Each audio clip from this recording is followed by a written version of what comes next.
Good afternoon, student. Today we study about the ampulla.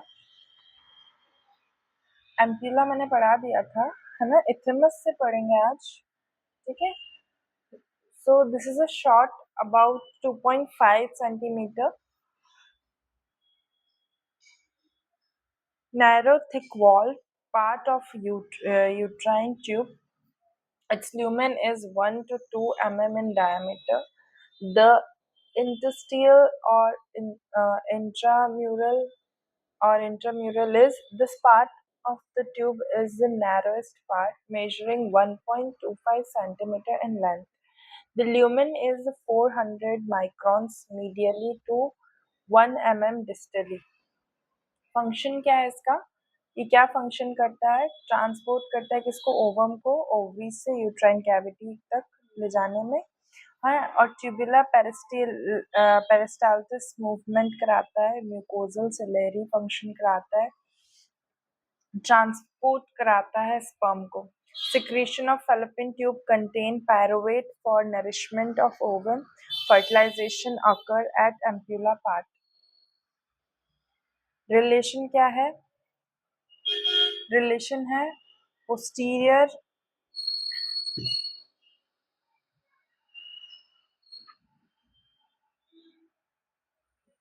and superior, the peritoneal cavity, and intestinal lateral, the side walls of the pelvis.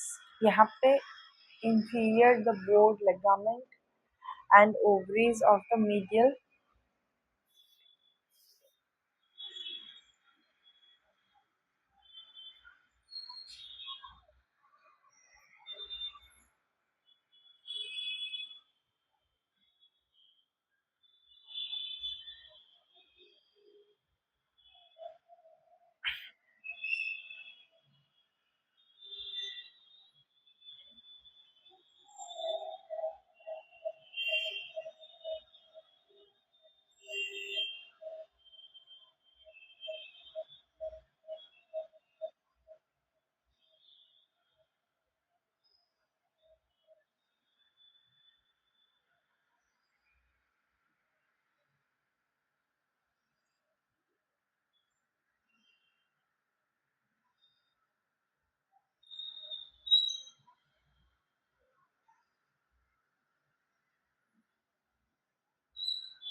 The uterus lies between two uterine tubes.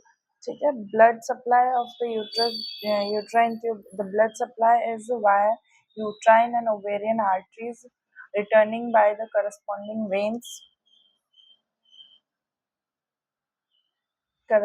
veins, lymphatic drainage of the uterine tube.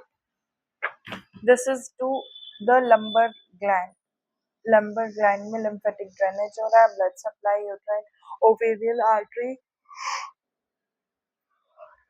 के through हो रहा है और corresponding when से वापस जा रहा है. नेक्स्ट हम बात करते हैं the primary female reproductive organ और gonads are the two ovaries. Each ovary is solid ovoid structure. ठीक है, अभी स्ट्रक्चर ऑफ ओवरी के अंदर पढ़ेंगे हम, है ना, सारा कुछ. तो अभी इसके अंदर सबसे पहले जो चीजें पढ़ रहे हैं वो क्या है? The primary female reproductive organ क्या है? हमारा ओवरी है. ठीक है, primary female reproductive organ is ovary. Each ovary solid nature की होती है. ठीक है, और स्ट्रक्चर इसका ओवल स्ट्रक्चर होता है. साइज और शेप में आलमंड शेप की होती है. 3.5 सेंटीमीटर इसकी लेंथ होती है. 2 सेंटीमीटर ये चौड़ी होती है वाइड में. ठीक है, एंड 1 सेंटीमीटर थिक होती है. Okay, the ovaries are located in shallow depression called ovarian fossa. ये ओवरीज कहाँ लाइज होती है? एक शैलो डिप्रेशन, मतलब एक डिप्रेस्ड जगह होती है, मतलब ऐसी दबी हुई जगह होती है उस जगह पे, ठीक है। और जिसको हम क्या कहते हैं, ओवेरियन फोसा भी कहते हैं।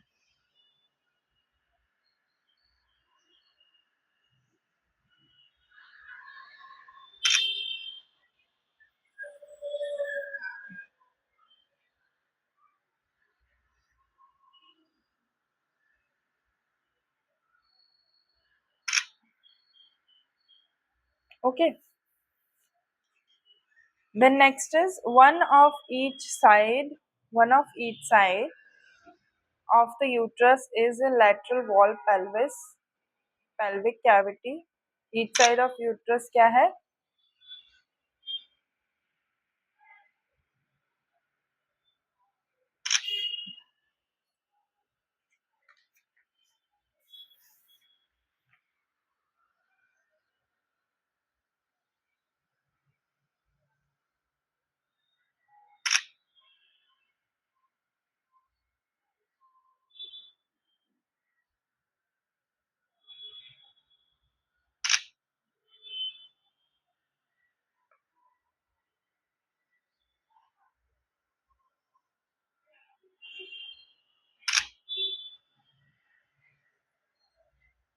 And then they held upon pelvic cavity के एक साइड में रहती है, दोनों ही तरफ, है ना। एक साइड में लेफ्ट और राइट दोनों तरफ में ओवरी सिचुएटेड होती है। फिर आता है यहाँ पे लूजली प्लेस्ड पेरिटोनियल लिगामेंट। ये कहाँ पर पेरिटोनियल लिगामेंट इसको होल्ड करके रखता है, जैसे फिम्ब्रे लाइक स्ट्रक्चर है वो इसको होल्ड करके रखता है, ठीक है। The cell of the ovary from the mass known as follicle. यहाँ पे जो सेल ऑफ ओवरी है, जो मास वहाँ पे सिचुएटेड है, वो उसको क्या बोलते हैं हम? फॉलिकल्स कहते हैं। ओवेरियन फॉलिकल्स अलग है और फॉलिकल्स अलग है। द फॉलिकल्स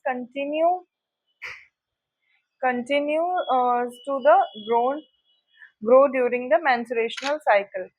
जी, ये जो फॉलिकल्स हैं ये क्या कंटिन्यू ग्रो होते हैं at the time of menstrual cycle के टाइम पे, ठीक है। देन उसके बाद 14th डे ऑफ साइकिल जो है उसमें एग रिलीज होता है, दोनों ही each side of from the side of follicles. जो फॉलिकल की साइड है वहां से एग जो है वो रिलीज होता है। The mature each enough to release the ovum. यहाँ पे मेच्योर होने के बाद ओवम क्या होता है? रिलीज होता है, ठीक है। The egg is in then release to the fallopian tube. फिर उसके बाद वहां से फेलोपियन ट्यूब से एग क्या होता है? रिलीज होता है। कहाँ पर? यूट्रस में जाता है। फिर जो स्पर्म मिलने के बाद ये फर्टिलाइज होता है, उसके बाद प्रेगनेंसी होती है। Otherwise, the ovum degenerate and expel into the menstruational blood। अगर फर्टिलाइज नहीं होता है तो उस कंडीशन में यहाँ पे जो मेंस्ट्रुएशनल ब्लड है वो क्या होता है? मेंस्ट्रुएशनल ब्लड के फॉर्म में वहां से मेंसेस आते हैं, ठीक है। सो इस तरीके से ओवरीज काम करती है। नेक्स्ट हम बात करते हैं स्ट्रक्चर ऑफ ओवरी के बारे में। तो स्ट्रक्चर ऑफ ओवरी जो है, देखो यहाँ पे प्रीमोडियल फॉलिकल्स हैं, प्राइमरी फॉलिकल्स हैं, सेकेंडरी सेकेंडरी फॉलिकल्स भी हैं, मेच्योर वेसिकुलर फॉलिकल है यहाँ पे, ठीक है। फिर रप्चरिंग फॉलिकल्स हैं, कार्पस ल्यूटियम है, मेच्योर कार्पस ल्यूटियम है और कार्पस एब्लिकेंस है, ठीक है। तो यहाँ पे इस तरीके से स्ट्रक्चर ऑफ ओवरी बनाई गई है। Structure: the ovaries are covered on the outside by a layer of simple cuboidal epithelium called germinal or फिर epithelium. This is actually the visceral peritoneum that involves the ovary.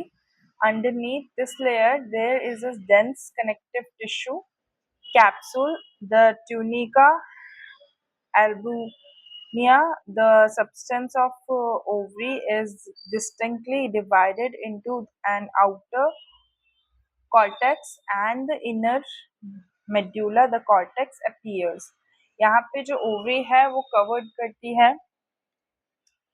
each side by the layer of simple cuboidal epithelium called germinal epithelium. This is the actual visceral peritoneum that evolves, and the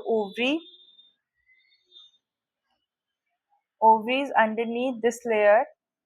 There is a dense connective tissue capsule, the tunica albuginea, and the substance of ovary is distinctly divided into an outer cortex of an inner medulla. ये जो ovary है ये covered होती है outside the simple cuboidal epithelium में, right. उसके बाद फिर ये जेमिनल ओवेरियन एपिथेलियम में जाती है और actually vesicles peritoneum that involves the ovary underneath. ये क्या करती है, ओवरी को इन्वॉल्व करती है, ठीक है, और कॉर्टेक्स के इनर मेडुला कॉर्टेक्स में अपीयर होती है, ठीक है. एक बार आप ये 2 minute structure of ovary check कर लें, उसके बाद हम आगे के बारे में पढ़ते हैं, इसके स्ट्रक्चर को इन डिटेल पढ़ेंगे.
सो नेक्स्ट है हमारा more dense granular due to the presence of numerous ovary follicle in a various stage.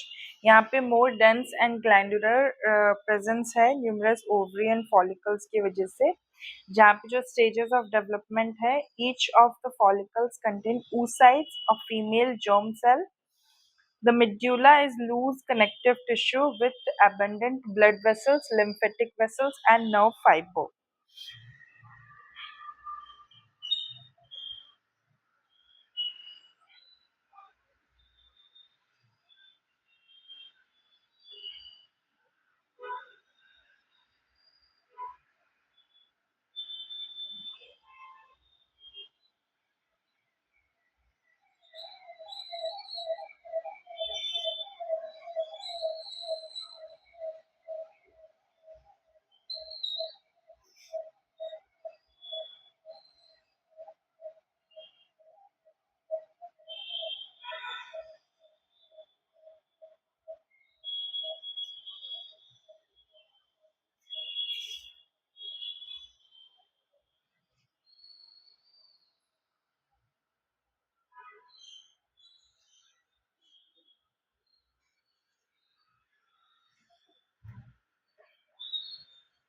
Okay, an ovary consists of cortex, outer zone of the medulla, inner core of Helium. Ovarian follicles, functional unit of ovary, are present in the cortex of predominal follicles.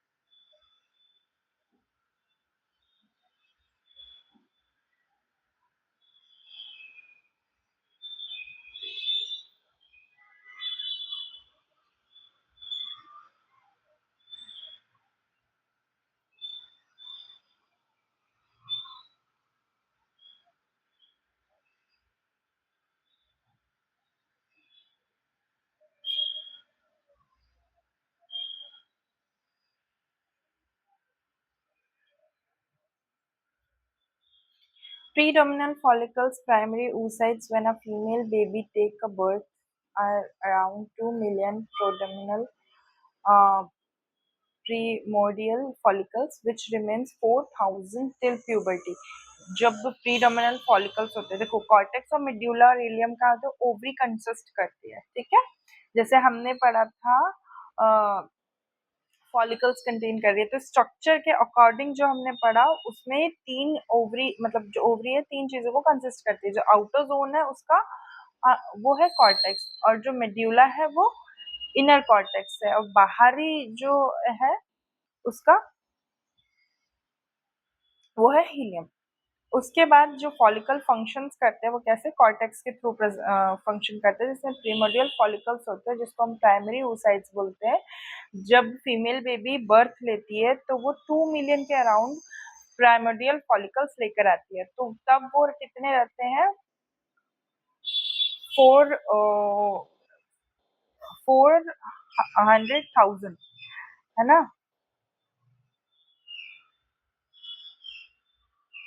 मतलब 4 लाख के करीब, मतलब 4 million के करीब puberty के time पे, ठीक है।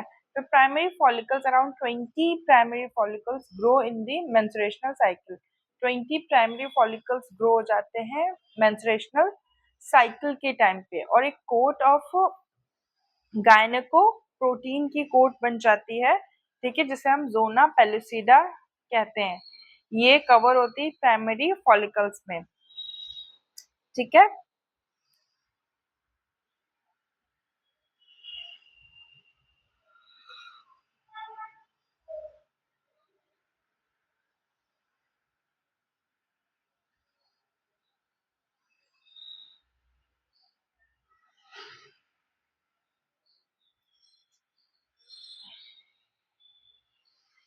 नेक्स्ट हम बात करते हैं यहाँ पे सेकेंडरी फॉलिकल्स की।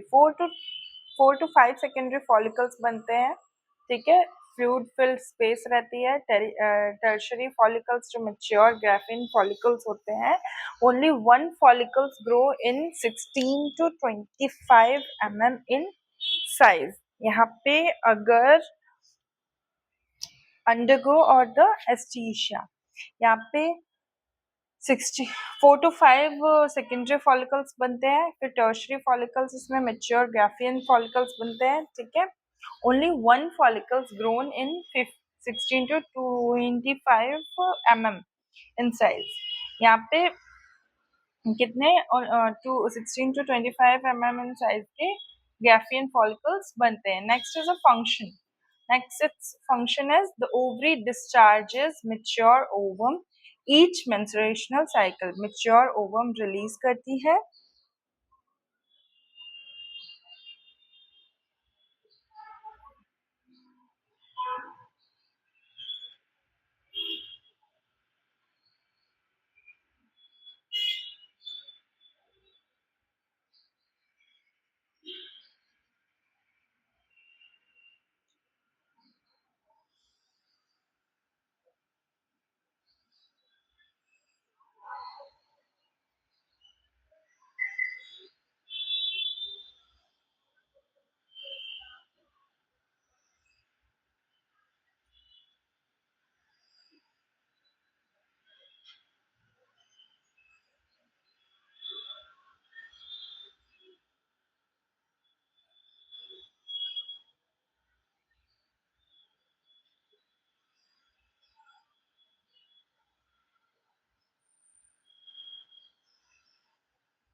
Okay. The blood supply is from the ovarian arteries in a venous drainage is from ovarian veins. यहाँ पे जो blood supply है वो ovarian arteries और venous drainage ovarian veins के through जाता है। lymphatic drainage इसमें क्या है? This is an lumbar gland. ठीक है, lumbar glands की वजह से ये जाता है। उसके बाद हम accessory reproductive organs पढ़ेंगे, ठीक है। तो ये हम नेक्स्ट क्लास में पढ़ेंगे। That's it for today. Thank you class, thank you. आज हमने ओवरीज के स्ट्रक्चर ऑफ ओवरीज और हमने क्या पढ़ा? द ईस्ट्रियम के बारे में पढ़ा, द इनिशियल और इंट्रा म्यूरल के बारे में पढ़ा, फंक्शंस पढ़े इसके हमने, ठीक है। फिर ब्लड सप्लाई पढ़ा, उसका लिम्फेटिक ड्रेनेज पढ़ा। अब हम ओवरीज पढ़ रहे हैं, राइट। ओवरीज पढ़ा, उसका स्ट्रक्चर के बारे में हमने इन डेप्थ पढ़ा, ठीक है। नेक्स्ट हम मेमोरी ग्लैंड को पढ़ेंगे। So that's it for today. Thank you class, thank you.